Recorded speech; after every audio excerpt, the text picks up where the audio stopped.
percorrer, mesmo que não estejamos conscientes disso. Durante esse processo, consideramos fatores como a presença de obstáculos, como uma cadeira no caminho, uma porta entreaberta, um tapete escorregadio, né? Consideramos também a velocidade com que desejamos andar e consideramos a posição inicial do nosso corpo, se estamos de pé, apoiados sobre a pia ou sentados em uma cadeira. Todos esses aspectos, eles influenciam na forma como organizamos e executamos o nosso movimento naquela trajetória.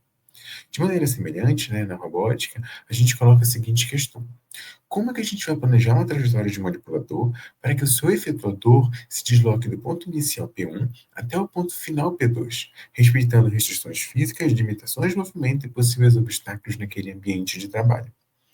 Manipuladores robóticos, por serem sistemas mecânicos articulados, cujos atuadores eles movem braços, pinças ou ferramentas para executar tarefas dentro daquele espaço cartesiano, então a gente tem o quê? A gente tem que esse planejamento de trajetórias consiste em determinar uma sequência de configurações ou articulações ao longo de um determinado tempo, para que a gente tenha, né, esse manipulador indo dessa posição inicial até a posição final, respeitando restrições geométricas, como estruturas, obstáculos, né?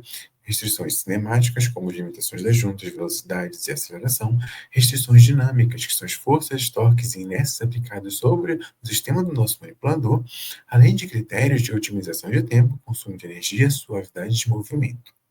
Então, assim, o planejamento de trajetórias, né, ele é essencial para que a gente possa definir as prioridades dentro da nossa área da robótica.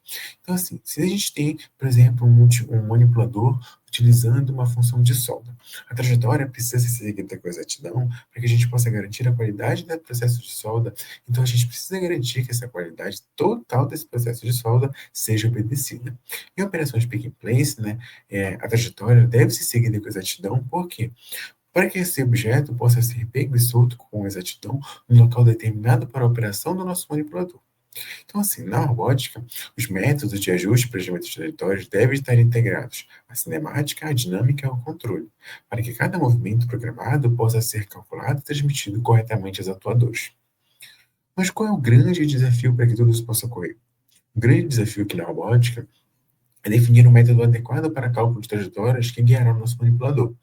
Assim, cada ponto programado, né, desse sistema de posição de P1 até o final, o P2, a gente tem que a gente possa controlar e verificar em tempo real a cinemática, a dinâmica e as possíveis trajetórias entre esses pontos. Então, a previsão de trajetórias torna-se um elemento fundamental da resposta do nosso controlador. Dentro desse planejamento de trajetórias, a gente tem que diferenciar duas coisas. A gente tem que diferenciar a trajetória do caminho. O caminho, ele é uma sequência geométrica de pontos em que o efetuador deve percorrer no espaço. Então, ele descreve onde o nosso robô precisa passar com exatidão, mas ele não diz como ele vai passar ali. Então, assim, se a gente tem, por exemplo, um manipulador que precisa passar por uma linha reta entre dois pontos em um espaço, é esse caminho que ele deve percorrer. Esses dois pontos, o ponto inicial P1 e o ponto inicial, final P2. Já a trajetória, ela precisa desse caminho, mas ela precisa dizer para a gente as informações de tempo. Então, a gente precisa saber as informações sobre velocidade, aceleração e também perfil de movimento ou posição do nosso manipulador. Então, a trajetória ela não define só por onde o efetuador vai passar, mas ela também define para a gente o instante que o nosso manipulador vai estar em cada ponto daquela trajetória. Então, assim, se a gente tem um manipulador que deve sair do ponto A até o ponto B em 5 segundos, nossa planejamento de trajetórias vai dizer para a gente que em 5 segundos ele vai sair do ponto A para o ponto B, começando devagar, acelerando no meio e freando no final, para que ele possa pegar aquele determinado objeto. Essa temática de acelerar, desacelerar, frear, ela pode evitar que a gente tenha o quê? O overshoot e o undershoot. Então, assim, de modo simples, né, a gente tem essa trajetória se referindo à posição, à velocidade e também à aceleração. Então, essa trajetória, ela é uma trajetória complexa que integra a posição, o tempo, a velocidade e a aceleração, para que a gente possa resolver o quê? Controle dinâmico e evitar colisões dentro do nosso sistema, do nosso manipulador. Sobre a posição, a gente tem um conceito que é importante que vocês entendam. Assim, muitas vezes é necessário que a gente especifique, né, o movimento em muito mais detalhes do que apenas expressar a configuração da posição inicial à posição final. Uma maneira de incluir mais detalhes nessa descrição de trajetória do nosso manipulador é fornecer uma sequência de pontos intermediários entre a posição inicial e a posição final. Em robótica, então, a gente não precisa apenas descrever a posição central da nossa ferramenta para que ela chegue àquele destino. Ela precisa percorrer esse caminho adequado e percorrer esses pontos intermediários, respeitando o quê? As limitações de velocidade, aceleração, suavidade de movimento e até restrições do ambiente. Então, esses pontos podem estar em determinados locais que tem uma restrição dentro do ambiente. Então, a gente tem que evitar que o nosso manipulador colida com esses pontos. Corta a voz pela parte duas vezes. Às vezes, é necessário especificar o movimento em muito mais detalhes do que apenas expressar a configuração da posição inicial e posição final do nosso manipulador. Uma maneira de incluir mais detalhes dessa descrição de trajetórias é fornecer uma sequência de pontos intermediários, ou também chamados de waypoints, entre a posição inicial e a posição final. Então, em robótica, não basta que a gente tenha essa posição central da ferramenta, né, sendo descrita e que ela chegue ao destino. Ela precisa percorrer um caminho adequado, respeitando as limitações de velocidade, aceleração, suavidade de movimento e até restrições do ambiente. Então, os nossos waypoints ou pontos intermediários podem estar alocados em locais em que há uma restrição ambiental. Então, a gente precisa evitar que o nosso manipulador evite essas colisões. Uma forma adequada de enriquecer toda essa introdução de pontos intermediários, né, também chamados de waypoints, então a gente tem que eles funcionam como marcos ou sistemas de referência. Então, esses sistemas de referência obrigam a trajetória do nosso manipulador a passar por regiões específicas do espaço, especificando a posição e orientação da nossa ferramenta em relação ao sistema de coordenadas do nosso manipulador. Mas por que isso é útil? Isso é útil porque a gente pode garantir a suavidade na trajetória, ou seja, ao passar por esses pontos intermediários, né, a gente ajuda que o nosso manipulador controle a aceleração e a desaceleração dele. A gente também tem uma situação em que a gente pode manter a orientação da ferramenta. Então, em tarefas como soldagem ou pintura, não basta que a gente chegue naquele final. Não basta que nossa ferramenta, chegue no local onde ela vai realizar a solda ou pintura. É preciso que o nosso manipulador siga uma trajetória bem definida, porque ele deve seguir exatamente aquele contorno programado para ele fazer a soldagem ou a pintura.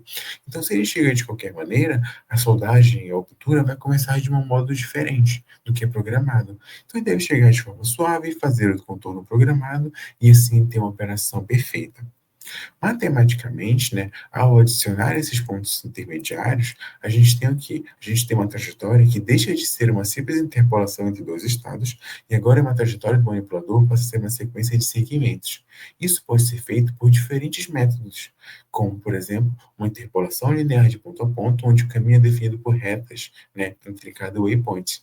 Uma interpolação polinomial, onde a gente gera uma curva suave que passe por todos esses pontos, ou uma interpolação no espaço da junta ou no espaço cartesiano, dependendo da aplicação do nosso manipulador. Então, assim, em vez de um simples deslocamento, a trajetória ela vira essa sequência controlada, mais realista e adequada às exigências da tarefa do nosso manipulador. Então, percebam aqui, além do entendimento do conceito de pontos intermediários, nós temos também o conceito de tempo de percurso, que representa qual é a velocidade do nosso manipulador para que ele percorra determinada trajetória. Então, a gente especifica o tempo entre os pontos de passagem para que a gente possa ter uma determinada trajetória. Da figura que vocês estão vendo, a gente tem o quê? Nós temos a capacidade de definir qual a trajetória do nosso manipulador vai do ponto 1 para o ponto 2, do ponto 2 para o ponto 3, do ponto 3 para o ponto 4.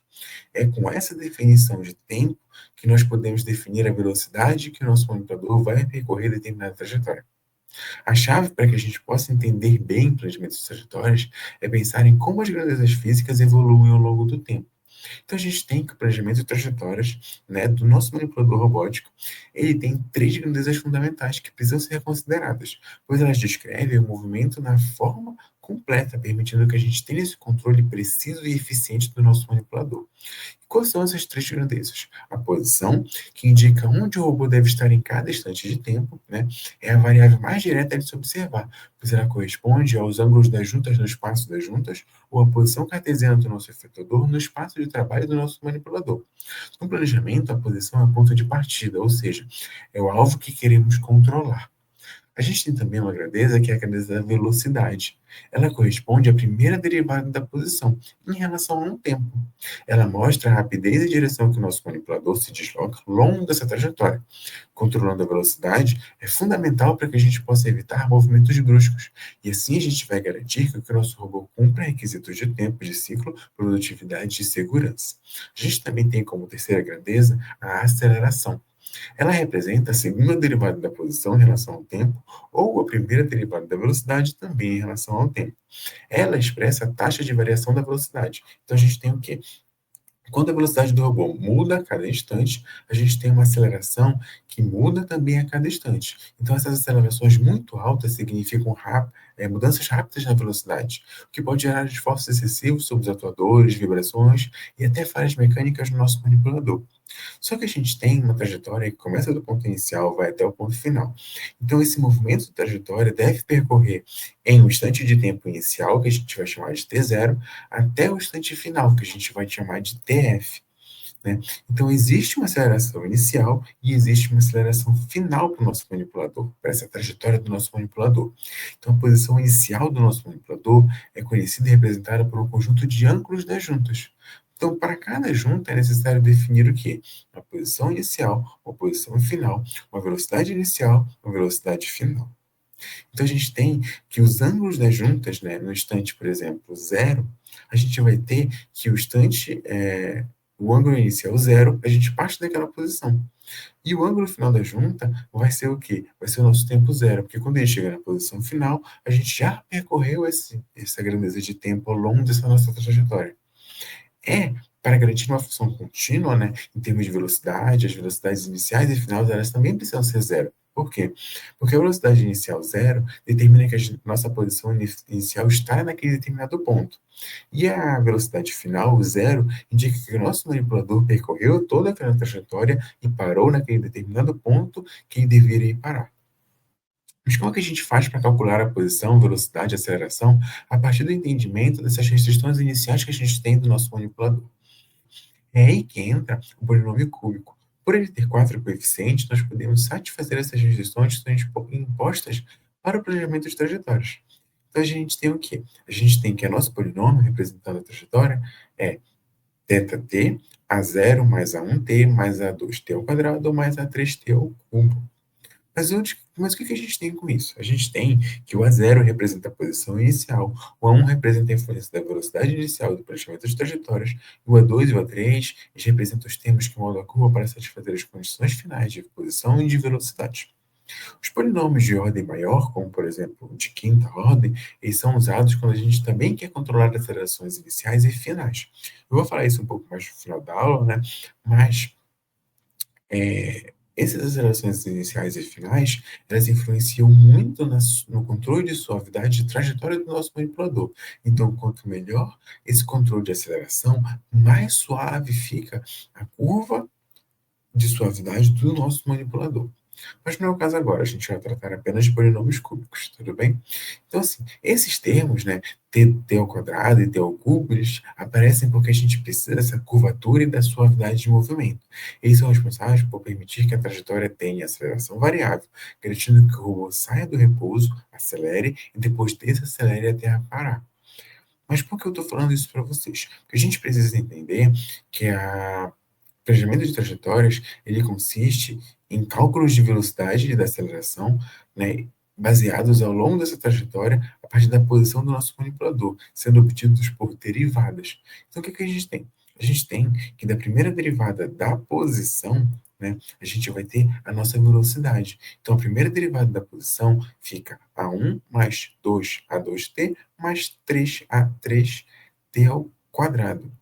Então, para existir, né, essa velocidade no nosso planejamento de trajetórias, é necessário que haja um termo t ao quadrado associado à nossa posição. Reparem que o a zero, né, agora ele some. Então, a nossa posição inicial, ela some agora quando a gente vai calcular a velocidade. Por quê? Porque a derivada de uma constante é igual a zero. Isso faz todo o sentido físico dentro da lógica e do planejamento de trajetórias, pois a posição inicial não influencia na velocidade, ela só define onde o robô começa no espaço. Quando a gente quer achar a aceleração, a gente tem o quê? A derivada de segunda ordem do polinômio da posição, ou uma derivada de primeira ordem do polinômio relativo à velocidade do nosso manipulador, certo? Então, o que a gente tem agora? A gente tem a segunda derivada sendo 2a2, 6 mais 6a3t. Agora, reparem que o nosso termo A1 some. Isso acontece pois a aceleração não depende da posição inicial nem da velocidade inicial. O nosso planejamento de trajetórias, né, então, ele depende dos termos quadráticos e cúbicos. São justamente o que dão essa curvatura ao movimento do nosso planejamento de trajetórias do nosso manipulador. Então, com polinômios derivadas, a gente tem o quê? A gente tem que a equação da posição vai ser o nosso polinômio básico, que vai ser a0 mais a1t mais a2t ao quadrado mais a3t ao cubo. A primeira derivada dele vai ser representada pela equação da nossa velocidade. Então, a gente vai ter que a primeira derivada é igual a 1 mais 2a2t mais 3a3t ao quadrado. E a segunda derivada da posição, ou a primeira derivada da velocidade, a gente tem a equação da aceleração da trajetória do nosso manipulador. Então, vai ser igual a 2a2 mais 6a3t. Então, desses polinômios, né, da equação da posição, da velocidade e da aceleração, a gente tem três termos. A gente tem, na verdade, quatro termos. A gente tem o A0, o A1, o A2 e o A3. O A0, ele vai ser representado pela posição inicial da junta do nosso manipulador. Então, se a junta do nosso manipulador rotacionou, por exemplo, 40 graus, né, a posição inicial da junta vai ser 40 graus. Ele vai ser o nosso θ zero. Tudo bem? O A1, ele vai ficar igual a zero. Por quê? Porque a velocidade inicial é nula. Então, o manipulador, ele sempre parte de um repouso, né? Então, os demais coeficientes são determinados a partir do tempo final e da posição final do nosso manipulador. E, eventualmente, né, em condições de velocidade ou aceleração nesse instante. Então, a gente tem o quê? A gente tem o A0 representado pela posição inicial da nossa junta, o A1 representando o zero, que ele vai ser a velocidade inicial nula, o nosso A2, ele representa essa aceleração de movimento no começo da trajetória do nosso manipulador. Ele é igual a 3 sobre tempo final, né, da trajetória do nosso manipulador ao quadrado, multiplicado pela posição final menos a posição inicial. Já o nosso A3, ele representa essa desaceleração no movimento final da trajetória do nosso manipulador. Ele é representado, né, por menos 2 sobre o tempo final ao cubo, multiplicado pela posição final menos a posição inicial do nosso manipulador. Então, se só existisse um A2 positivo, a trajetória seria parabólica. Então, o nosso robô aceleraria e nunca pararia. Então, ele passaria direto pelo ponto da trajetória do nosso manipulador. E se só existisse um A3 negativo, a trajetória teria o formato decrescente, né? Então, ela parte de um intervalo. Então, para que ocorra essa atualidade de trajetória do nosso manipulador, os dois termos eles devem atuar juntos. Então, eles devem se equilibrar. Um acelera e um desacelera. É por isso que a gente tem o nosso A2 positivo e o nosso A3 negativo.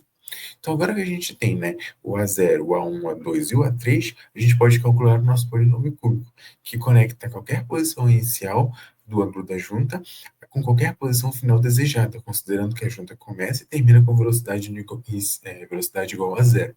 Tudo bem? Só que assim, essas grandezas, né, elas são intimamente relacionadas à posição. Então, elas definem o caminho a ser seguido pelo nosso manipulador. A velocidade, ela determina com que rapidez esse caminho, né, essa trajetória é percorrida, e a aceleração garante que a suavidade e a segurança de movimento. Por isso, o planejamento de trajetórias deve sempre buscar um equilíbrio entre as variáveis, né, respeitando as limitações físicas do nosso manipulador e os requisitos de tarefa. A gente tem também, né, esse conceito de suavidade de trajetórias, que é um aspecto fundamental para que a gente possa garantir movimentos eficientes, seguros e precisos em manipuladores. Então, uma trajetória suave, ela significa que o robô consegue se deslocar do ponto inicial até o ponto final, sem variações bruscas de velocidade ou aceleração. Esse fator é essencial porque a gente pode fazer com que o nosso manipulador não tenha mudanças abruptas de movimento, que podem gerar trepidações, impactos mecânicos e sobrecarga nos atuadores, comprometendo tanto a durabilidade dos componentes quanto a qualidade da tarefa executada pelo nosso manipulador. Além disso, trajetórias suaves elas contribuem tanto para a economia de energia quanto para a redução de desgaste mecânico no nosso manipulador. Em contextos industriais, né, esses movimentos abruptos, eles não são apenas algo que acelera o consumo dos motores, mas eles podem prejudicar principalmente a precisão em tarefas delicadas. Então a gente tem, por exemplo, a precisão de montagem de peças, de soldagem ou de pintura sendo prejudicadas por esses movimentos abruptos relacionados à trajetória do nosso manipulador. Certo? Então, assim, do ponto de vista matemático, o que que a gente tem? A suavidade ela pode ser garantida pela continuidade de posição, velocidade e aceleração ao longo de determinada trajetória. Então a gente tem o quê? Condições de continuidade, né, de primeira e de segunda ordem. Por isso, os métodos de interpolação, como polinômios cúbicos, são amplamente aplicados. Esses modelos permitem que o robô siga essa trajetória e que eles não apenas passem por esses pontos específicos, né, esses waypoints, mas eles também asseguram transições graduais entre esses pontos, suavizando o movimento de trajetória do nosso manipulador. Então, assim, essa trajetória, a gente tem o quê? Dentro dessas novas pesquisas de robótica, né, a gente tem que a suavidade de trajetória, ela está muito relacionada à arrancada inicial do manipulador. Então, assim, esse movimento inicial que ele faz para partir do ponto de repouso dele, né, faz com que a gente tenha essa não suavização de trajetória inicial. Essa arrancada inicial do nosso manipulador, dentro da literatura, a gente chama de jerk. Então, assim, a gente quer fazer o quê? A gente quer fazer com que o nosso manipulador tenha uma limitação dessa arrancagem, dessa arrancada. Então, esse arranco, ou jerk, ou limitação de jerk, né, ela precisa estar relacionada diretamente à posição, velocidade e aceleração para que a gente tenha esse manipulador robótico partindo do repouso, para que ele possa garantir um movimento mais fluido desde o começo dessa trajetória dele. Então, isso faz com que nosso manipulador possa reduzir vibrações estruturais e melhorar a qualidade da trajetória, principalmente em robôs que precisam de uma alta qualidade, né, de velocidade e também que exige uma precisão extremamente elevada. Esse conceito, né, de evitar essa mudança brusca de movimento que é inimiga da nossa suavidade, ela representa o quê? Então, assim, imagine que a gente tenha, né, essa arrancada inicial como se fosse o acelerador de um carro. Então, a gente acelera, né, o nosso carro, então ele vai de zero a um determinado valor de quilometragem em instantes. Essa mudança, né, ela faz com que a gente tenha um solavanco violento nessa partida inicial do carro. Isso faz com que, por exemplo, os passageiros sintam essa trepidação, o carro sinta essa trepidação, né, essa trepidação, essa aceleração instantânea, né, a partir do repouso. Só que a gente pode ter um outro cenário que significa assim: a gente tem o nosso carro e a gente está acelerando ele. Só que a gente acelera ele de maneira progressiva, aumentando a aceleração ao longo de um determinado tempo. Isso faz com que a gente tenha o quê? Uma partida confortável nesse carro. Então, a gente precisa ter dentro do nosso manipulador robótico essa partida confortável, essa limitação de jack ou essa limitação no processo de arrancada da posição inicial dele. Então, partindo do repouso, há a necessidade dessa limitação de arrancada para que a suavidade de trajetória do nosso manipulador seja perfeita desde o seu início. Tudo bem? Isso faz com que a gente evite o quê? Vibrações estruturais, desgaste mecânico, derramamento de tarefas de manipulação do nosso manipulador. Então, ele pode acabar batendo numa determinada peça ou derrubando um determinado objeto que ele está segurando ou movendo, né? Então, a gente faz com que tudo isso, toda essa limitação de jerk, todo esse cálculo da velocidade, da aceleração, da posição do nosso manipulador, todo esse cálculo matemático para que a gente tenha o mínimo erro de trajetória do nosso manipulador. Pois a gente precisa controlar sempre, né, a trajetória do nosso manipulador para que ele siga uma trajetória específica de um ponto inicial até o ponto final, obedecendo esses parâmetros físicos para que a gente não tenha mudanças abruptas de aceleração nem erros de posicionamento do nosso manipulador.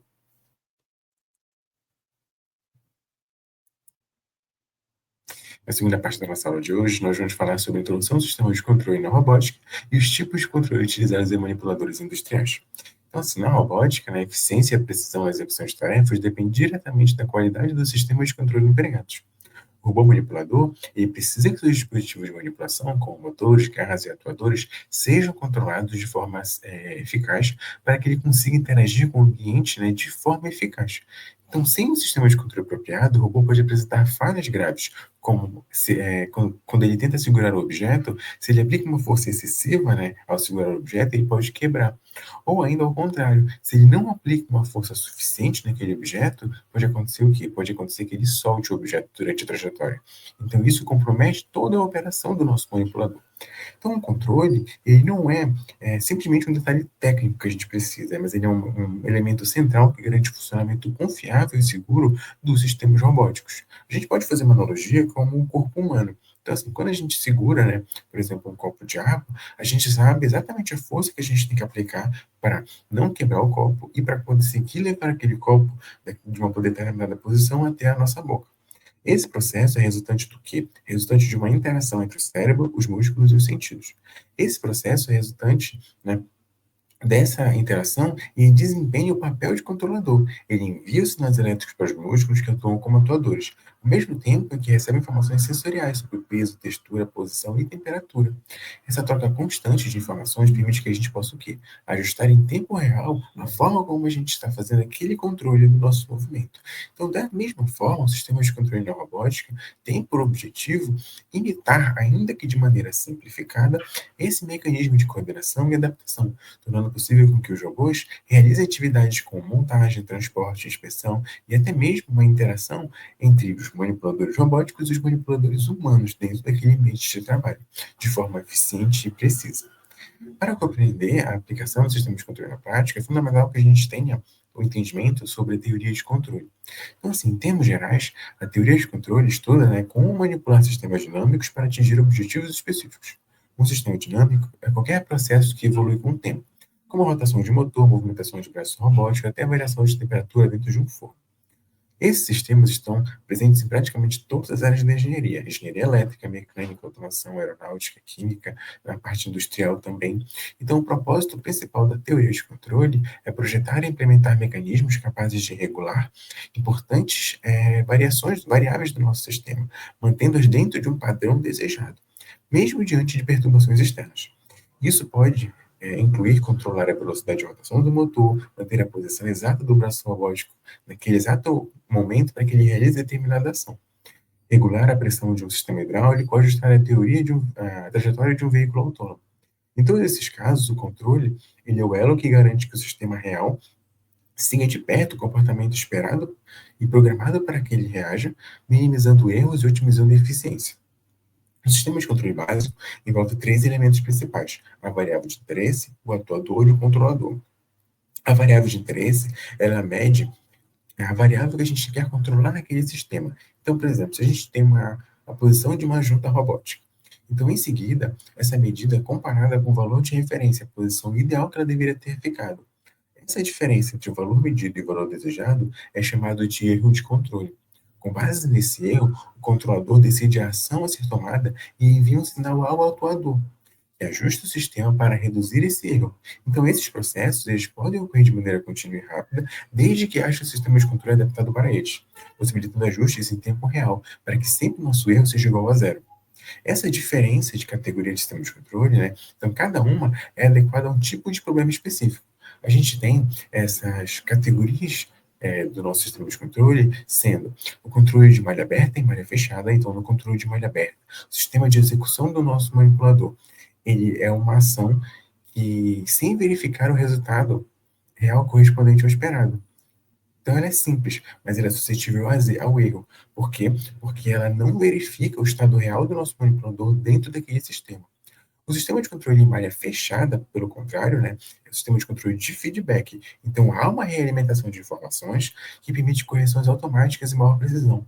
Esse é o tipo de controle mais comum na robótica. Então, o sistema de malha fechada recebe informações de quê? Recebe informações dos sensores externos e internos do nosso manipulador para que a gente possa fazer correções automáticas no a forma como o manipulador está se comportando, para que a gente tenha uma maior precisão em todo aquele sistema. A gente tem também, como um exemplo de categorias, né, de sistema de controle, os controles contínuos e discretos. Os controles contínuos e discretos, o controle contínuo, ele lida com sinais que variam de forma ininterrupta no tempo, com a velocidade de um motor. Já o controle discreto, ele opera com sinais em instantes específicos. Então, geralmente, em sinais digitais, né, eles são processados por computadores e microcontroladores. E a gente tem também o controle linear e não linear. O sistema linear, eles não são simples de modelar e analisar. Eles seguem relações proporcionais entre as entradas e saídas do nosso sistema. Já os sistemas não lineares, eles são um pouco mais comuns na robótica, devido à complexidade de articulações e atritos do sistema do nosso manipulador. Só que eles exigem métodos sofisticados de controle para que eles possam realmente ser eficientes. Então, assim, a gente tem também os controles determinísticos e estocásticos. No controle determinístico, né, a gente assume que todas as variáveis e condições são conhecidas previamente pelo sistema do nosso manipulador. Já em controle estocástico, a gente trabalha com incertezas e ruídos, o que se aproxima mais do mundo real. Porque o mundo real não é perfeito, então o nosso sistema do manipulador, dentro daquele envelope de trabalho dele, também não vai ser perfeito. E a gente sempre tem que trabalhar com essas incertezas e erros para que a gente possa fazer um sistema de controle adequadamente específico para o nosso sistema de manipuladores, para que ele realmente possa ser eficiente naquele processo que ele está realizando. Então, assim, na prática, os robôs utilizam essa combinação de abordagens dependendo das características do sistema e das tarefas a serem realizadas naquele instante. Então, por exemplo, se um controle de uma posição do braço robótico costuma ser implantado em máquina fechada, a gente utiliza os sensores para medir continuamente a posição das juntas e ajustá-las com precisão. Já um robô móvel, por exemplo, quando ele se locomove em ambientes incertos, isso pode ser necessário que a gente empregue técnicas de controle estocásticos para lidar com imprevistos e ruídos nos sensores ao longo daquela trajetória dele, de locomoção. Além dessas classificações tradicionais, a robótica moderna também tem se beneficiado de controles mais avançados, como o controle adaptativo, que ajusta os parâmetros em tempo real e muda conforme as mudanças do ambiente. A gente tem também os controles robustos, que buscam manter o desempenho mesmo diante de incertezas, e os sistemas de inteligência artificial aplicado ao controle, dos quais algoritmos de aprendizado de máquina são utilizados para melhorar a tomada de decisão em cenários complexos. Portanto, os sistemas de controle eles são a espinha dorsal da robótica, pois possibilitam que os robôs eles realizem tarefas de forma coordenada, segura e precisa, sem eles, então, os atuadores seriam apenas uns componentes isolados dentro do nosso sistema, incapazes de interagir com o ambiente de maneira funcional. Da mesma forma como o corpo humano depende do cérebro para transformar impulsos elétricos em movimentos coordenados, os robôs dependem do sistema de controle para transformar os comandos de programação em ações eficazes no mundo real, no espaço de trabalho do nosso manipulador dentro de uma indústria. Então, de modo prático, a teoria de controle ela é utilizada para regular, monitorar e otimizar processos, sistemas ou plantas. Mas como assim? Os processos, eles são operações ou sequências de operações que envolvem transformações ou manipulação de materiais, informações ou energia. Então, na robótica, a teoria de controle regula, monitora e otimiza esses processos que o robô executa. Mas o que seriam esses processos na robótica? Os processos eles são operações ou sequências de operações que o robô realiza para manipular objetos, transmitir informações ou até mesmo controlar a energia dele durante aquele processo. Então, a gente tem, por exemplo, processos de manipulação de materiais. Então, um robô industrial ele pega uma peça em um lugar, como se fosse uma esteira, e coloca em outro ponto. O braço robótico, de solda, ele realiza solda ou parafusa algum componente de uma linha de montagem. Isso seria exemplo de um processo de manipulação de materiais. Em relação ao processo de informação, a gente tem o quê? Que o robô ele recebe sinais de sensores, como, por exemplo, sensores externos e câmeras, ou sensores internos, como encoders e sensores de força. Esse processo, de dados, ele recebe esse sinal e ele decide a próxima ação do robô com base nesse sistema de feedback dos sensores. A gente tem também processos de manipulação de energia, com motores, servomotores e atuadores que convertem energia elétrica em movimento controlado, permitindo que o robô execute tarefas com precisão. Assim, cada movimento que um robô manipulador, como abrir e fechar uma garra, rotacionar um braço, ajustar uma posição final dentro daquela trajetória, pode ser entendido como uma parte de um processo controlado. O controlador, então, ele regula o que deve ser feito e o sensor fornece esse retorno, esse feedback para o nosso sistema. O atuador, portanto, ele executa aquela ação daquele feedback necessário para que o erro do nosso sistema seja zero, para que o nosso manipulador realize aquela ação corretamente.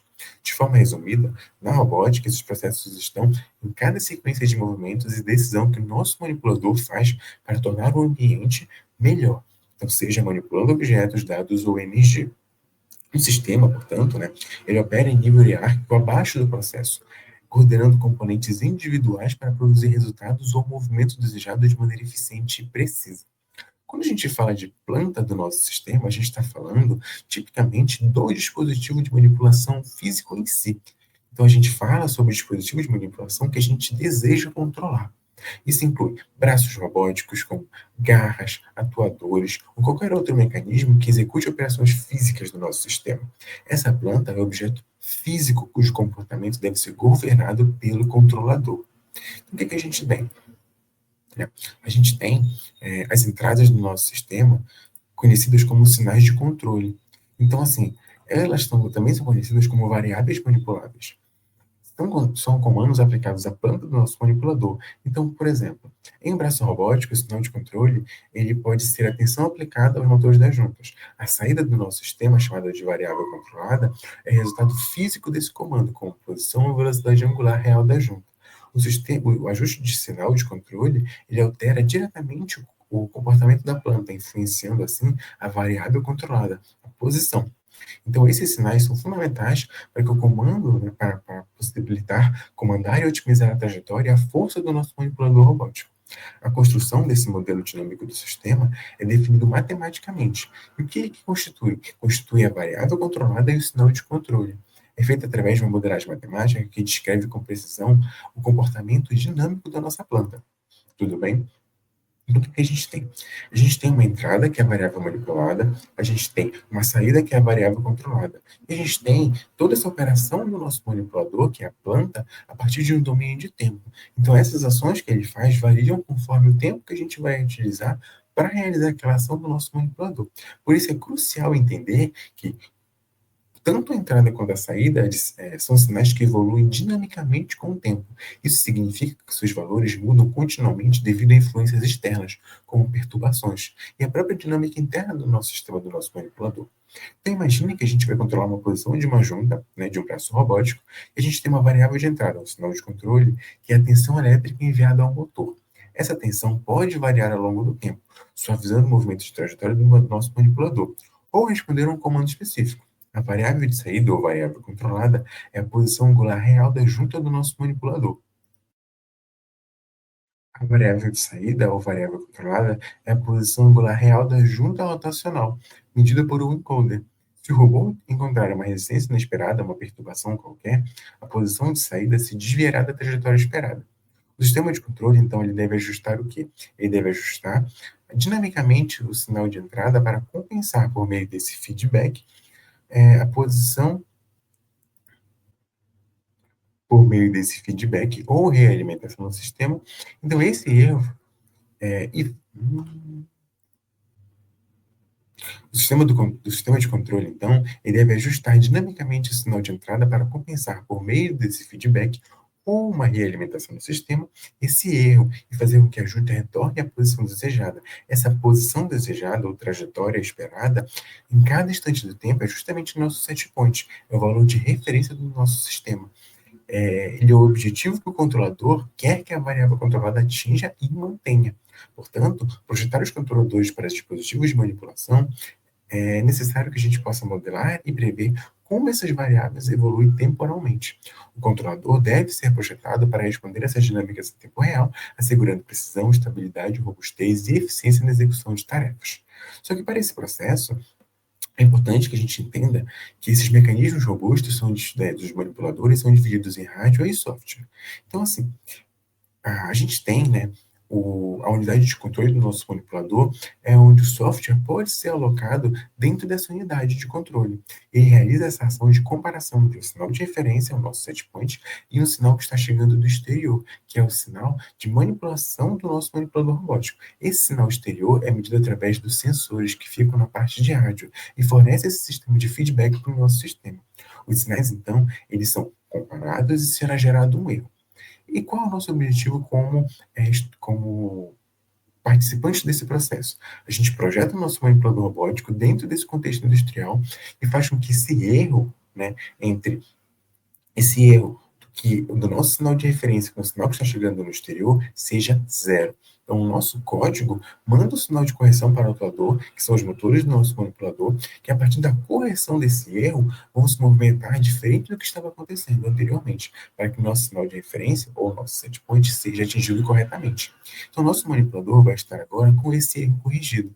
E na posição inicial desejada, desde o início do desenvolvimento daquela aplicação do nosso manipulador. Esse errozinho, né, esse erro que a gente tem, ele é exatamente a diferença entre o valor desejado, que a gente quer alcançar, e o valor real, a variável controlada, o que realmente está acontecendo com o nosso braço robótico, por exemplo, né, ou o nosso manipulador, que ainda não chegou na determinada posição. O controlador, então, ele age comparando essas situações. O resultado ele pode ser positivo, significa que o sistema precisa aumentar a ação, como, por exemplo, gerar mais forte o motor. Ou negativo, que significa que o nosso manipulador passou do ponto. Ele precisa reduzir aquela ação. Então, o nosso erro vai funcionar como um desacelerador. Ele desacelera o motor do nosso manipulador. Em robótica, especialmente quando a gente fala, de fato, né, em manipuladores, então não basta saber a posição, a velocidade e a aceleração e rotação do nosso manipulador, como a gente viu, né, em cinemática e em geração de trajetórias. A gente também precisa entender como as forças e torques atuam nos elos e juntas para que o robô possa se mover de forma controlada e segura. Então, assim, é aí que entra a dinâmica de manipuladores, onde o objetivo é compreender como forças, torques e energias se relacionam com o movimento dos elos e juntas no nosso manipulador, visando prever quais esforços mecânicos são necessários para que o manipulador execute determinado movimento. E a teoria que a gente utiliza é a teoria de Lagrange-Euler, que é utilizada para esse momento de dinâmica de manipuladores. O que ela fala? Ela fala que a gente tem o quê? Uma generalização de movimento. Então, em vez de analisar força por força das leis de Newton, ela age de forma que ela usa a energia cinética e potencial para descrever um sistema. Esse sistema ele é muito mais simples quando a gente utiliza a partir de vários elos do nosso manipulador. Então, o que ele faz? Ele calcula esforços reais, então permite determinar quais torques os motores devem gerar em cada junta do nosso manipulador para que ele execute o movimento desejado. Ele também considera os efeitos físicos que influenciam o sistema do nosso manipulador.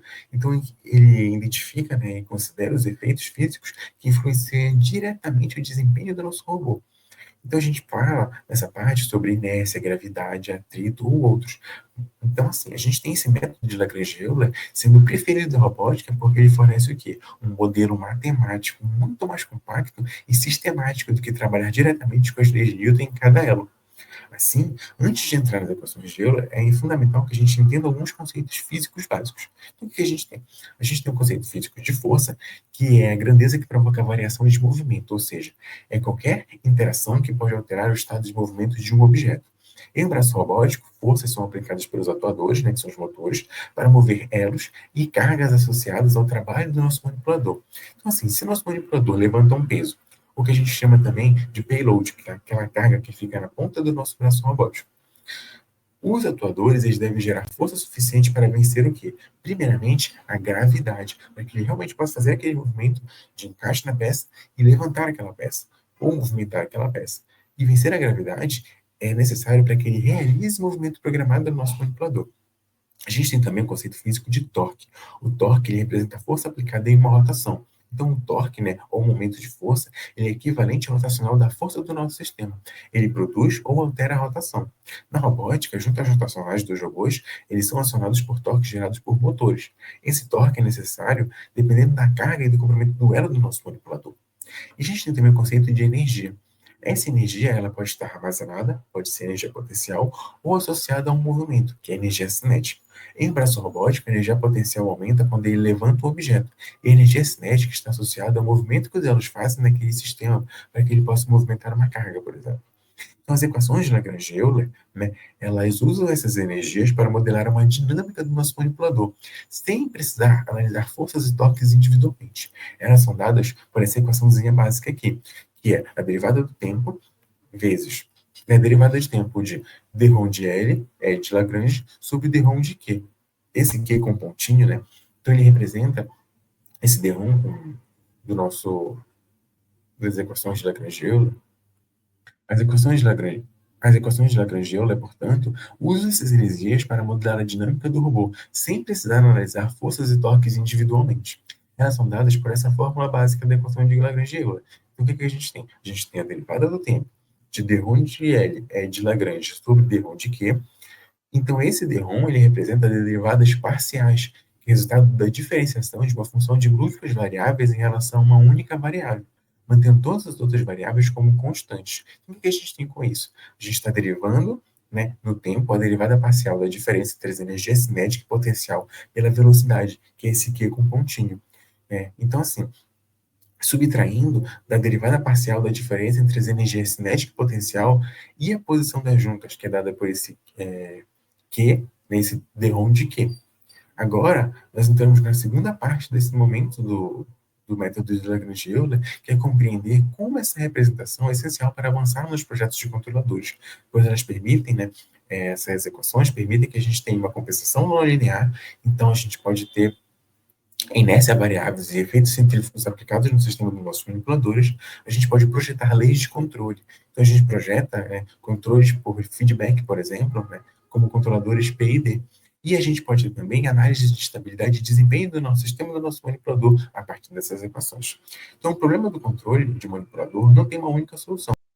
O problema do controle de manipulador, ele então não tem uma única solução. Existem diferentes métodos de controle que variam tanto quanto em relação à complexidade, quanto em relação à eficiência, dependendo da tarefa que o nosso manipulador precisa executar. Então, assim, um fato central é que a exigência dessa aplicação. Em tarefas que requerem alta precisão na trajetória, como sondagem a laser ou corte automatizado, o sistema de controle deve garantir que o efetuador siga exatamente o caminho planejado.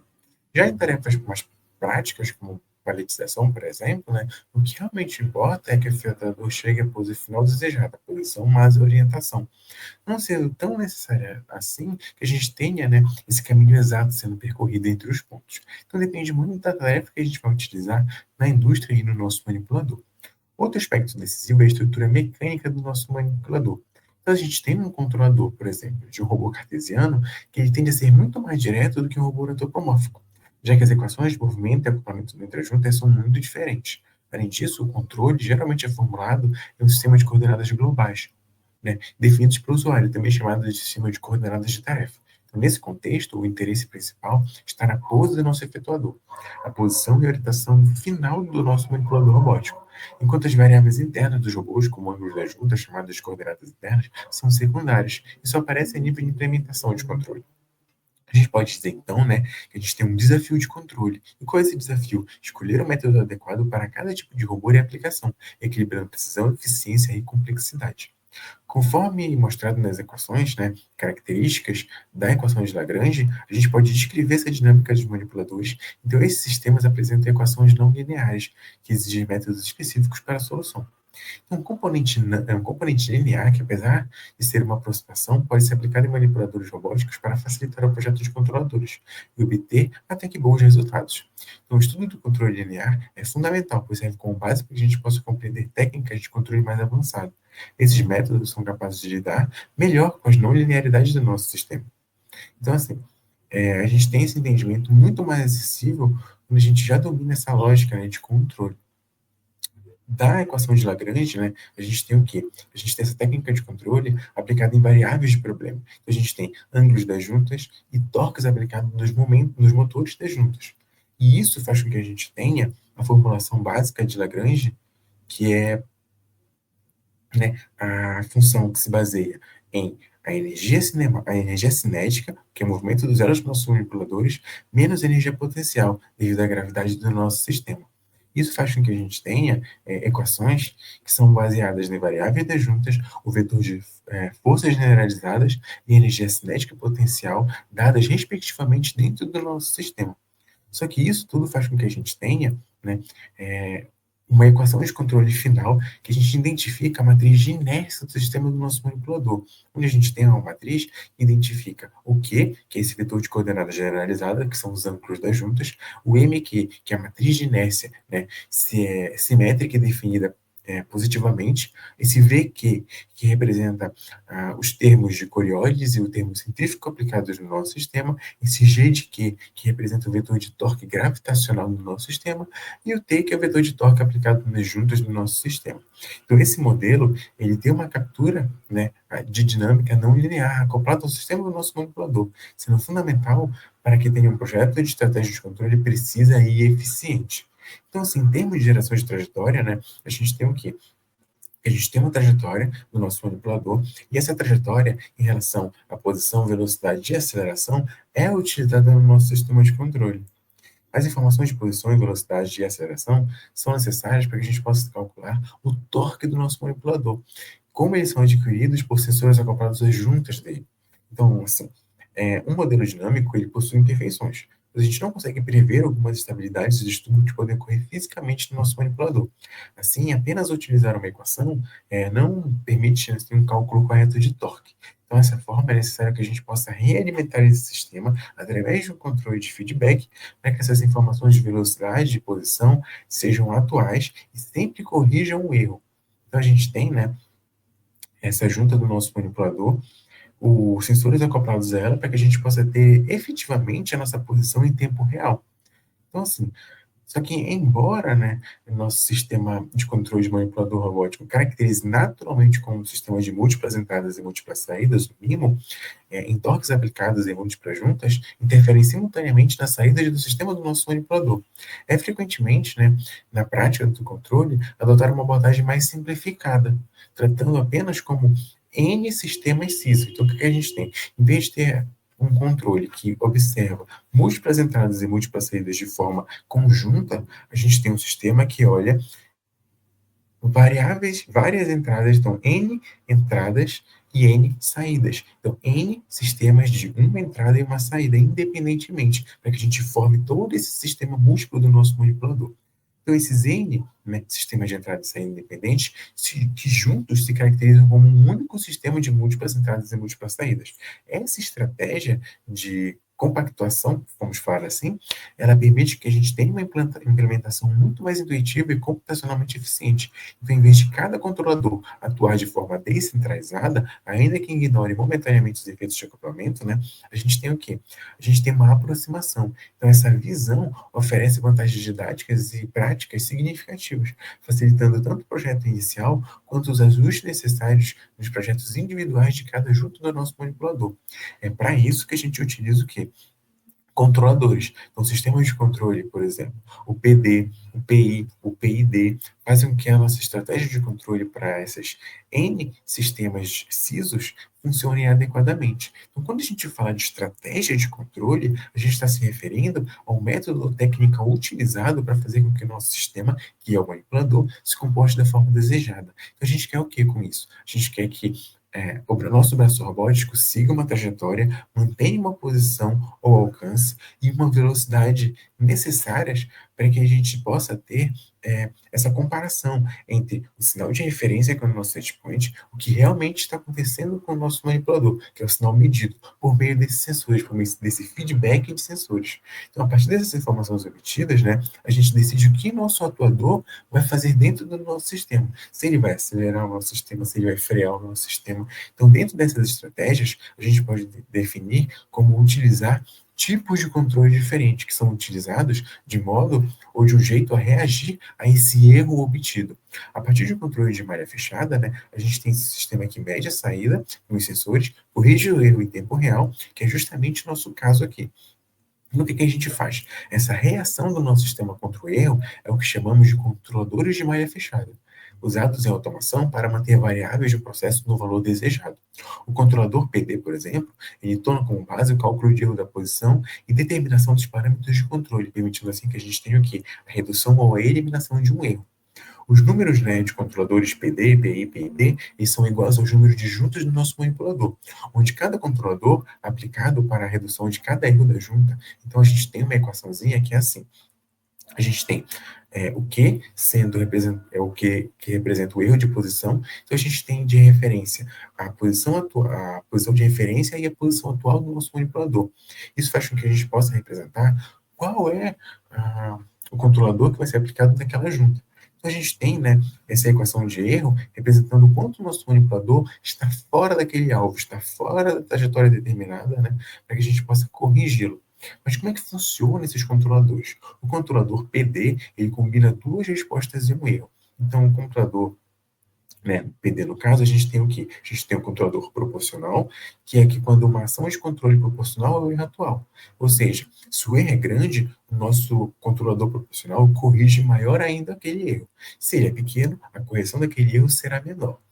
Da nossa forma como a gente está ligando, né, é esse KP. Então, KP significa o nosso controlador proporcional. Se o robô está longe da posição adequada, a gente tem o quê? Um erro grande. E é necessário que a gente tenha uma ação de controle maior para que o nosso erro fique mais próximo de zero.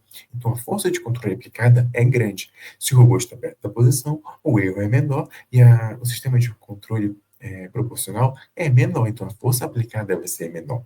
Isso ajuda o robô a ir em uma direção desejada. Mas se a gente só utilizar controlador proporcional, a gente tem um problema, porque ao tentar corrigir esse erro de forma rápida, nossa ferramenta, o nosso manipulador, pode passar do ponto determinado, causando o que a gente chama de overshoot. Então, para que a gente possa corrigir esse overshoot, a gente utiliza o controle derivativo. O controle derivativo, que é esse KD, ele antecipa o comportamento do sistema, agindo sobre a taxa de variação do erro, para reduzir essas oscilações e melhorar a estabilidade do sistema do nosso manipulador.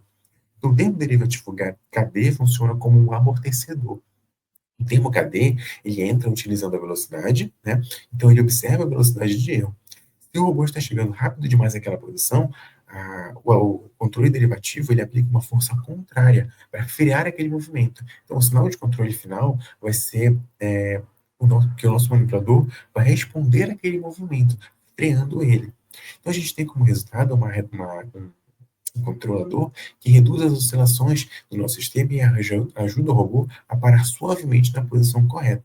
Só que assim, se a gente tiver só o controlador proporcional, nosso robô vai permitir parar na posição desejada, mas ele vai oscilar.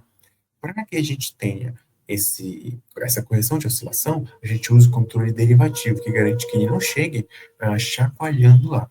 Mas, além disso, a gente precisa corrigir outras partes do nosso sistema. Então, por exemplo, se durante esse processo há acúmulos de erros no nosso sistema, a gente utiliza agora o computador integral. Ele acumula esses erros ao longo do tempo, corrige esses erros persistentes. Então, ele corrige aqueles erros que o proporcional sozinho não consegue eliminar, que o derivativo sozinho não consegue eliminar. Então, quando a gente utiliza o controle integral e fecha o nosso sistema de controle P e D, ele tende a zerar o erro em regime permanente. Então, ele é muito mais complexo, né? Então, ele reduz o erro final e melhora o desempenho do nosso manipulador, para que a gente possa ter esse ajuste no sistema mais prático, para que o nosso sistema seja de fato controlável.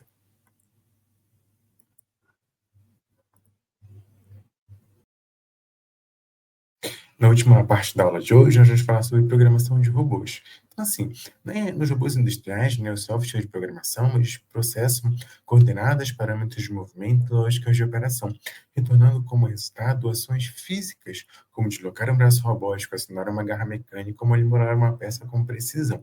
Portanto, a gente precisa compreender, né, como esse controle de programação ele interpreta os programas de forma fundamental para que o nosso manipulador possa perceber os ambientes e a finalidade para que ele vai realizar aquela ação. Então, a lógica de funcionamento segue da seguinte forma: a gente tem essa conversão de instruções abstratas da programação em resultados concretos, seja da forma de dados ou movimentos mecânicos, em cada caso do nosso manipulador. É justamente essa programação que confere aos manipuladores robóticos uma das principais características deles, a flexibilidade. É o que diferencia eles de outros dispositivos de automação fixos. Essa possibilidade de adaptação por meio de uma programação permite que o nosso robô execute diferentes tarefas apenas por meio da alteração dos seus programas. Então, o que torna, né, o manipulador uma ferramenta versátil dentro da linha de produção dos processos industriais complexos. Então, essa flexibilidade é característica diretamente associada à capacidade dos robôs de serem programáveis. Em robótica, a forma mais comum de programação que a gente tem é justamente o teach and payback. Em português, é como se fosse ensinar e reproduzir. Nesse método, o programador guia manualmente o manipulador até os pontos desejados, que são armazenados na memória do controlador, para que depois sejam reproduzidos de forma automática. E o processo é dividido em três etapas. A gente tem a movimentação do nosso manipulador em baixa velocidade por meio desse controle manual, conduzindo suas juntas e o efetuador até as posições estrategicamente posicionadas, que são gravadas uma a uma. A gente tem em seguida a reprodução dos pontos gravados para a validação do trajeto, permitindo ajustes e edições de eventuais desvios. A gente tem a parte final, que é a execução final do programa. Então, os pontos são ensinados e percorridos pelo nosso robô manipulador em uma velocidade apropriada, garantindo a repetitividade e a precisão daquele movimento. A gente tem também, né, essa parte do Teach and Playback, chamada de Teach by Showing, evidenciando essa característica prática do método de ensinar essa programação para os nossos manipuladores, em um movimento, né, físico do robô. Então, ele serve como base para a geração desse programa de trajetórias. Só que, assim, para viabilizar esse tipo de programação, robôs industriais são equipados com um dispositivo chamado Teach Pendant. Então, esse Teach Pendant, né, ele é um equipamento portátil que funciona como uma interface de controle direto, permitindo que o operador movimente o manipulador, definindo orientações e estando posições específicas dentro daquele envelope de trabalho do nosso manipulador. Apesar de sua eficiência, ele é um processo que demanda um tempo considerável e ele exige que o robô esteja indisponível durante o processo de realização dessa operação, né, e período de programação. Então, o robô fica indisponível porque, durante o processo de programação, o Teach Pendant ele não pode executar durante o processo de execução do Teach Pendant, nosso robô manipulador não pode executar sua função produtiva dentro da linha de montagem. Isso acontece porque a gente tem uma movimentação manual e lenta, então o programador precisa guiar o robô em baixa velocidade até a cada posição determinada, e o que impede que ele continue trabalhando normalmente. A gente tem também que evitar os riscos de colisão. Então, como o robô está sendo movimentado ponto a ponto, existe uma chance de erro de trajetória. Ou um choque com objetos, ou um choque com o manipulador humano. E isso, então, por isso que ele deve, então, ser retirado desse processo de produção. E, por último, a gente tem a etapa de exclusividade do equipamento. Enquanto um operador utiliza o Teach Pendant, o controlador do robô está voltado apenas para aquele processo de gravação de pontos, não podendo executar tarefas produtivas ao mesmo tempo em que ele opera o Teach Pendant e sua trajetória de execução. Então, esse método deixa que o robô seja capaz de não produzir o que ele está produzindo normalmente para ser programado. É justamente por isso que existiu e existe a programação offline, para que o nosso robô seja programado e testado em ambientes virtuais, sem que a gente tenha necessidade de parar a linha de produção. Depois transferindo essa programação para o nosso robô já pronto para execução, porque ela foi testada em um ambiente virtual padronizado. É justamente essa limitação da programação offline, né, que mostra como uma alternativa vantajosa, nos permite que nossos programas sejam desenvolvidos e testados em ambientes virtuais de simulação, sem comprometer o quê? Esse tempo de operação fisicamente falando do robô na linha de produção. Então, esses programas offline, o que que eles têm? Eles consistem em desenvolvimento de programas em ambiente virtual de simulação. Então, por exemplo, a gente tem um programador que trabalha com representações digitais, tanto do robô quanto dos seus dispositivos periféricos, nos quais ele vai interagir, podendo testar trajetórias, validar movimentos, identificar colisões, sem necessidade de fazer isso fisicamente com o nosso robô. Essa abordagem não apenas economiza tempo de linha de produção, mas também facilita a maior precisão e segurança na elaboração dos programas que são relacionados ao nosso manipulador. Essa programação, então, ela consiste no desenvolvimento de um programa em um ambiente virtual de simulação, em que a gente trabalha as restrições digitais do nosso manipulador. Quantos dispositivos periféricos, qual ele vai interagir, testando trajetórias, validando movimentos, identificando colisões. Então, a gente faz com que isso, né, seja uma forma de pôr em prática o nosso manipulador sem que realmente ele esteja em prática, fazendo tudo por simulação. Um exemplo que vocês podem ter é a própria simulação de Teach Pendant da Fanuc, onde a gente pode testar não só a simulação do manipulador robótico em si, mas a gente pode testar a simulação do Teach Pendant para fazer essa realização de movimentos de trajetória do nosso manipulador. Tudo bem? Só que assim, a gente tem diversas programações de diversas empresas voltadas para a robótica. Então a gente tem o quê? Como linguagem principal, assim que a gente vai falar na aula de hoje, a gente tem a linguagem V+. Então a linguagem V+, ela disponibiliza comandos que permitem que o programador descreva de forma clara tanto a rotina de controle lógico quanto as instruções de movimentação do nosso manipulador. Essa linguagem ela é de alto nível, desenvolvida pela Adept Technology, hoje integrada ao ROM Adept, especificamente para controlar robôs manipuladores industriais. Então, ela surgiu lá na década de 80, então com a evolução da linguagem VAL, né, criada juntamente com a a Unimation, então ela é pioneira na robótica industrial. E o principal objetivo da V-Plus é oferecer uma sintaxe relativamente próxima às linguagens tradicionais, à época, principalmente o Pascal e o Basic, mas com recursos específicos voltados à robótica, facilitando o desenvolvimento de aplicações de automação. E onde ela é utilizada?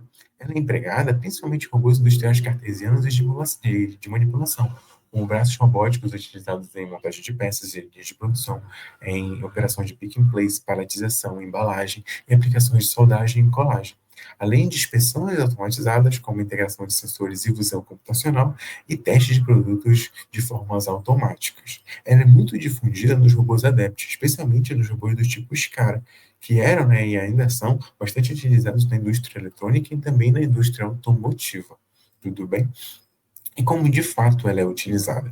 A VPlus permite que o programador desenvolva rotinas e descreva não apenas a lógica do processo, mas ele também descreve o comportamento físico do nosso manipulador. Ela é utilizada dentro do software da Unron, então o software utilizado é o Sysmac Studio. Então o Sysmac Studio é a plataforma de automação integrada da Unron, desenvolvida para programar, configurar, monitorar e simular diferentes dispositivos de automação, incluindo até então o CLP. A gente pode fazer a programação de CLP, né, os controladores lógicos programáveis, em uma interface homem-máquina juntamente com robôs industriais.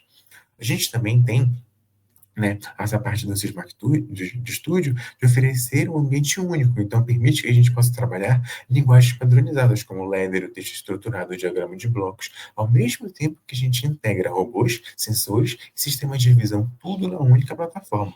Com isso, as aplicações de robótica industrial não ficam isoladas, então a gente não necessita de múltiplos ambientes virtuais, a gente utiliza apenas um, para que a gente possa inserir tudo aquilo dentro de um ecossistema de automação, que inclui sincronização de esteiras, sincronização de robôs, integração do sistema de visão de inspeção, coordenação de múltiplos eixos de movimento, gerenciação de sistema funcional, simulações offline, simulações do manipulador, simulações do teaching panel, simulações de controlador do nosso manipulador, simulações e até então no chão de fábrica do nosso manipulador, naquele espaço de trabalho. Então, assim, esse software gerencia todo esse sistema de automação, né, que faz parte dos manipuladores. E essa linguagem, a V+, ela dentro desse ecossistema, ela proporciona instruções de movimento, manipulação de peças, controle de garra e sincronização de trajetórias. Então, como é que ela funciona de fato? A gente tem, né, como funcionalidade essa movimentação do manipulador. Então, existem comandos específicos para deslocar o nosso manipulador em diferentes sistemas de coordenadas, definindo trajetórias com parâmetros como velocidade, aceleração e suavidade da trajetória. A gente pode ter também os controles de periféricos, então ele possibilita acionar atores externos, como motores, esteiras, ventosas, garras, e a integração de tudo isso com sensores, para que a gente tenha esse sistema de realimentação por feedback. Então, ele utiliza a integração com sensores ópticos, táteis, de visão. E toda essa estrutura de programação, né, oferece um suporte a variáveis, funções condicionais e loops, semelhantes a linguagens de programação convencionais. Isso permite que a gente possa desenvolver o que? Lógicas complexas de decisão e sincronização dos nossos manipuladores. Tudo isso sendo executado em tempo real. Então, o robô pode ser controlado de forma contínua, permitindo ajustes dinâmicos, conforme os dados dos sensores vão sendo atualizados no ambiente virtual. E a gente oferece tudo isso dentro do quê? De uma interface homem-máquina, que facilita tanto essa comunicação do operador com o manipulador, quanto do manipulador com a operação que ele está sendo realizado, ajudando o quê? Nesse diagnóstico, nos testes e no monitoramento do nosso sistema. Agora a gente vai falar sobre as IDEs. As IDEs a gente vai começar, né, que são os ambientes virtuais de desenvolvimento, sobre o Robot Studio. Então, o Robot Studio, ele é uma IDE voltada à robótica, fabricada pela ABB. Então, assim, o Robot Studio, ele caracteriza como uma poderosa ferramenta, né, destinada à configuração e programação de robô ABB, sejam eles físicos, instalados no chão de fábrica, ou virtuais, sendo executados no próprio ambiente virtual de computação dele. Essa IDE permite que a gente possa fazer o quê? Modelar, programar offline e simular células robóticas, oferecendo ao usuário recursos para visualizar e controlar simultaneamente diversos tipos de manipuladores dentro daquele chão de fábrica que a gente pode chamar assim. Então, ele possibilita que a gente analise aspectos como segurança, integração com visão 3D, supervisão remota. Então, dessa forma, o Robot Studio ele não apenas agiliza esse processo de desenvolvimento de validação de rotinas do nosso manipulador, mas ele também reduz os custos e riscos associados à programação direta dos nossos manipuladores em equipamentos físicos. Então, os robôs industriais ABB, eles são programados e utilizados utilizando a linguagem RAPT, uma linguagem de alto nível desenvolvida especificamente para manipulação robótica. Essa linguagem apresenta sintaxes semelhantes a linguagens tradicionais de programação, como o Java e o C++. Então, ele emprega palavras reservadas, como, por exemplo, o if e o for, né? Então, ele utiliza comandos estruturados. Isso torna com que a linguagem RAPT seja intuitiva e voltada para a robótica, sendo acessível a programadores com experiência prévia em linguagens convencionais que não sejam a RAPT. Então, eles conseguem entender essa plataforma, eles conseguem entender essa linguagem de programação, ao mesmo tempo que eles disponibilizam recursos voltados a necessidades específicas da robótica industrial. Nesse ambiente da Robot Studio, a gente tem essa linguagem, né, com maior potencial, mas ele permite que a gente crie essas células robóticas realistas. Então, ele possibilita programar um robô em ambiente virtual antes de transferir esse código de programação para o nosso robô físico. Então, essa simulação, ela pode incluir não apenas os movimentos ponto a ponto do nosso manipulador, né, reproduzindo fielmente esse comportamento do nosso manipulador, mas ele também permite que a gente tenha essa inserção de elementos desse ambiente de fábrica, como bancadas, peças, garras, ferragens, soldagem ou sistemas de visão. Isso possibilita que a gente possa testar o nosso manipulador, validar e otimizar essas aplicações em condições próximas ao chão de fábrica, reduzindo riscos e custos de implementação do nosso manipulador.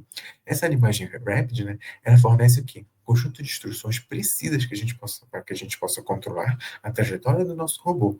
O comando de movimento escolhido depende criticamente da trajetória a ser executada, então seja ela requerendo velocidade, precisão linear ou um caminho que a gente vai determinar para o nosso manipulador.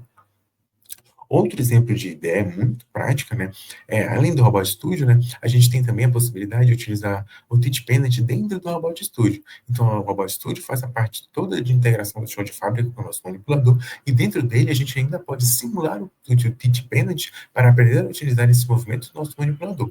Além do Robot Studio, a gente tem o Copel Assim, que por sinal é o meu favorito. Então, o Copel Assim, né, ele faz o quê? Ele é esse ambiente virtual de simulação prática de ambientes voltados à robótica.